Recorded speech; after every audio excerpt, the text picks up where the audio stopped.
15 अप्रैल को रेड होती है ईडी की और 24 तारीख को बीजेपी में कमल लेकर खड़े हो जाते हैं। अगर समाजवादी पार्टी में को इतना भरोसा है आजम खान को तो चीफ मिनिस्टर कैंडिडेट डिक्लेयर कर दे। तुहिन सिन्हा जी, सभी बयान राजनीतिक दलों के आपने देख लिए। सीधे सीधे और गंभीर आरोप लग रहा है कि ये जो जांच एजेंसियां हैं ये चुनावी राज्यों को लेकर फुल एक्टिव हो गई हैं। देखिए, ये आरोप तो हमेशा हम पर लगते आए हैं, लेकिन जहां तक समाजवादी पार्टी का सवाल है, समाजवादी पार्टी के दो आइकन हुआ करते थे एक जमाने में, आजम खान और आतिक अहमद। तो ये उनकी मजबूरी रही, उनकी मजबूरी है कि उनकी छवि को कोई आंच ना लगाए। हमारी मजबूरी तो है नहीं। लेकिन आजम खान के खिलाफ क्या चार्जेस हैं? 106 करोड़ जो हैं वो पब्लिक फंड से वो डाइवर्ट किए गए हैं एक प्राइवेट यूनिवर्सिटी के लिए, तब जबकि वो मंत्री थे।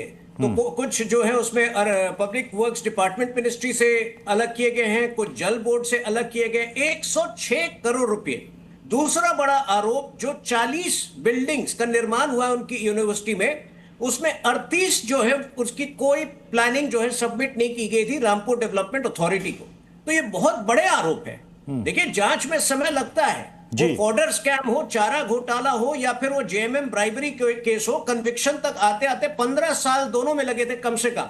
तो समय लगता है भारत में जांच में। लेकिन मुझे नहीं लगता है कि जैसे कोई रेड होगा ये कहना कि ये राजनीतिक मंशा से हो रही है या राजनीतिक द्वेष से हो रहा है, ये कहना उचित नहीं होगा। ओके। जब भी देखिए, और दूसरी बात, ये जो बार बार कहा जाता है कि ईडी का कन्विक्शन रेट कम है, ईडी का कन्विक्शन रेट 94% है। हाँ, बहुत सारे केसेस जो है वो अंजाम तक नहीं पहुंचते हैं, क्योंकि मनी लॉन्ड्रिंग, कभी भी जो है मनी लॉन्ड्रिंग को पूरी तरह स्थापित करना आसान नहीं होता। लेकिन कन्विक्शन रेट उसके उपरांत भी जो 60 केसेस पीएमएलए एक्ट के अंदर जिसमें कन्विक्शन हुआ है, उसमें 94% केसेस में ईडी को कन्विक्शन अपने अनुसार मिला है। तो मुझे लगता है ये बड़ा अच्छा सक्सेस रेट है ईडी का। जी, आपने कहा कि जो आरोप लगते हैं जांच में समय लगता है, 10 से 15 साल लग जाते हैं। लेकिन जिन पर आरोप लगते हैं, जिनके यहां रेड होती है, उसी के लिए बीजेपी बाद में रेड कारपेट भी बिछा देती है।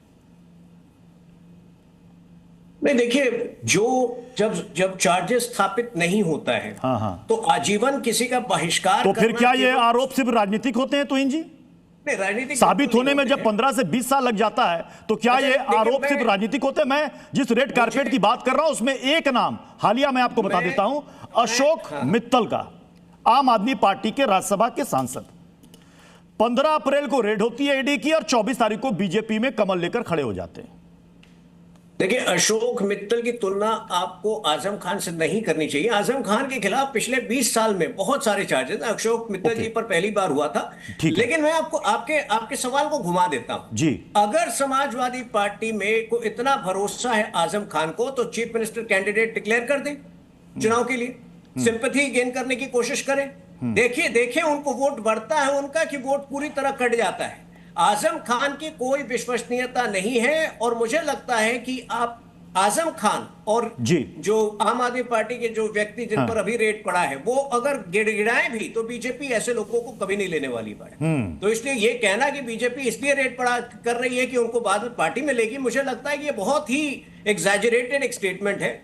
कोई एक आध हुआ होगा, जैसे अशोक चौहान के समय हुआ था, अशोक चौहान आदर्श हाउसिंग सोसाइटी मामला, फिर वो बीजेपी में शामिल हो गए। बहुत पुराने मामले जो स्थापित नहीं हो पाए, जैसे अजीत पवार के समय हुआ था, फिर एनडीए में शामिल हो गए। अजीत पवार पर भी कम से कम 5 साल तक जो एंटी करप्शन ब्यूरो है वो